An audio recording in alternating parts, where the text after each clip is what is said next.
নমস্কার দর্শক বন্ধুরা, সুস্বাদু কামর রান্নাঘরে আপনাদের সবাইকে স্বাগত জানিয়ে শুরু করছি আজকে আরও একটি নতুন রান্নার ভিডিও নিয়ে। আজকে করব বেগুন পোড়া। রুটি হোক বা ভাত, যার সাথে খাবেন না কেন, এর স্বাদ কিন্তু হয় অসাধারণ। একবার হলেও বাড়িতে এইভাবে করে খেয়ে দেখার অনুরোধ রইল। চলুন শুরু করা যাক। আমি যেভাবে করেছি আপনাদের সঙ্গে শেয়ার করলাম। আমি এখানে দুটো বেগুন নিয়ে নিয়েছি। বেগুনগুলোকে আমি মাঝখান থেকে এইভাবে ফালি করে নিয়ে দেখে নিয়েছি এর ভিতরে কোনো পোকা আছে কিনা। বেগুনের ভেতরে কোনো পোকা নেই, একদম পরিষ্কার। এবারে আমি বেগুনের মাঝখান বরাবর দুটো সাঁড়াশির পিছনটা দিয়ে এইভাবে গর্ত করে নিয়েছি।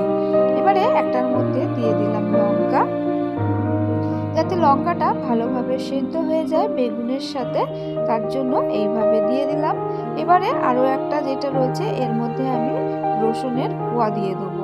অনেক সময় গা হাত পা ব্যথা থাকে, এইভাবে রসুনের কোয়া সেদ্ধ করে বেগুনের সাথে মেখে খেলেও কিন্তু গা হাত পা ব্যথা অনেকটাই কম থাকে।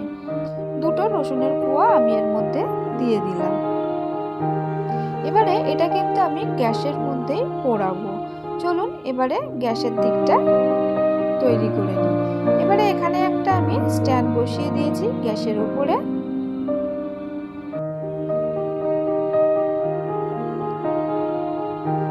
এবারে এই স্ট্যান্ডের ওপরেই আমি বেগুন দুটোকে বসিয়ে দিলাম।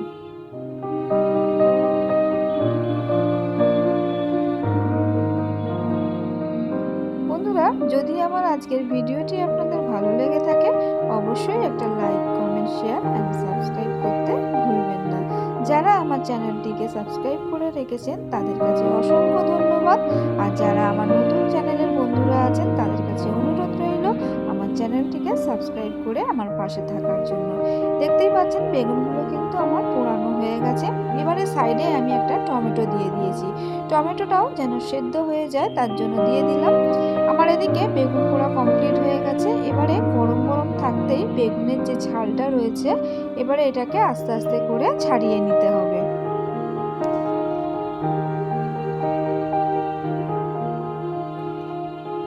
এই আমার বেগুনের ছাল কিন্তু পুরোপুরিভাবে ছাড়ানো হয়ে গেছে।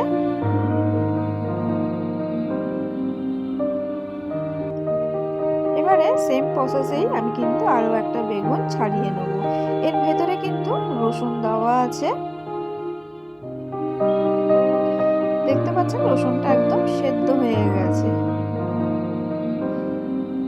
দুটো রসুনের কোয়াই কিন্তু আমি পেয়ে গেছি। এবারে এটাকে ভালো করে ছালগুলো ছাড়িয়ে নেব। এই আমার দুটো বেগুন ছাড়ানো কমপ্লিট। এবারে এটা একটা বাটির মধ্যে রেখে দিলাম। এবারে হ্যান্ড ব্লেন্ডারটা দিয়ে ভালো করে এটাকে মিহি করে নিতে হবে।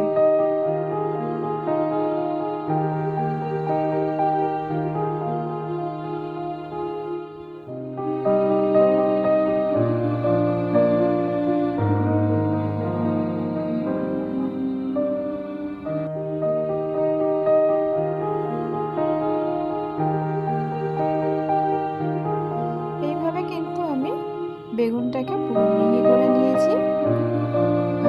এবারে কড়া বসিয়ে দিয়েছি, সর্ষের তেলেই হবে।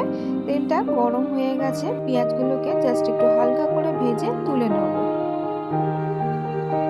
পেঁয়াজগুলো তোলা হয়ে গেছে। এবার এর মধ্যে দিয়ে দিলাম কালো জিরে।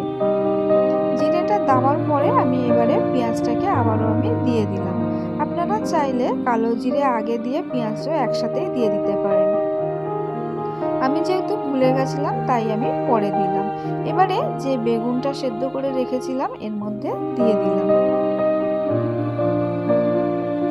দিয়ে ভালো করে বেগুনটাকে পেঁয়াজের সাথে মিশিয়ে নেব। এবারে যে টমেটো সেদ্ধ করে রেখেছিলাম সেটাও এর মধ্যে দিয়ে দিলাম। দিয়ে টমেটোটাকে ভালো করে এইভাবে ম্যাশ করে নিলাম। নিয়ে এবারে কড়াইয়ে ভালো করে তেলের সাথে মেশাতে থাকবো। যে সেদ্ধ লঙ্কা আর রসুনটা ছিল সবটাই কিন্তু একদম পেস্টের মতনই হয়ে গেছে। এবারে এটাকে আমি তুলে নেব। তুলে নেওয়ার পরে কড়াইয়ে আরও একটু তেল দিয়ে দিয়েছি। এবার এর মধ্যে রসুন কুচি, কাঁচা লঙ্কা কুচি আর আদা কুচি আর ধনেপাতা কুচি সমস্তটা দিয়ে একটু হালকা করে নাড়াচাড়া করে নিলাম।